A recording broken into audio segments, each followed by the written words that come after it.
स्थलांतरित आहेत. आता विनंती करतो आपण दीप प्रज्वलनाकरता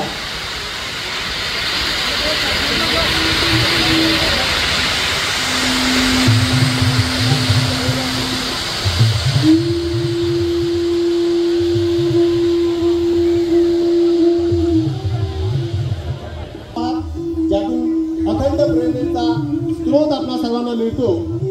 छत्रपती शिवाजी महाराज यांच्या पुतळ्याला पुष्प अर्पण करून या ठिकाणी आजच्या आपण अमरावतीकर सर्वांना या ठिकाणी पुढील 3 दिवस प्रत्यक्षात आपल्याला सगळ्यांना आयोजन समितीच्या वतीनं या ठिकाणी पुन्हा निमंत्रित करतो. आपण सर्वांनी या सगळ्या सामन्यांचा आणि या सगळ्या प्लेयर्सला आपण आजपर्यंत पाहण्याचं भाग्य विदर्भ अमेचर कबड्डी असोसिएशन, अमरावती जिल्हा कबड्डी असोसिएशन सातत्याने चालणाऱ्या सगळ्या सामन्यांसाठी आपण या ठिकाणी उपस्थित राहावं.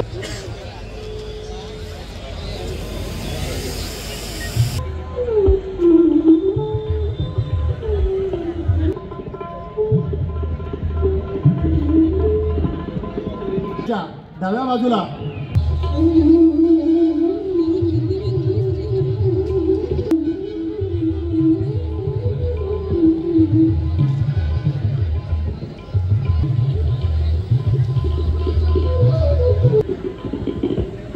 त्यानंतर ही क्रीडा ज्योत आपल्या या मैदानात तसेच हिमाचल प्रदेशचे आंतरराष्ट्रीय खेळाडू पुष्पा राणा यांच्या हस्ते ही क्रीडा ज्योत या मैदानावरती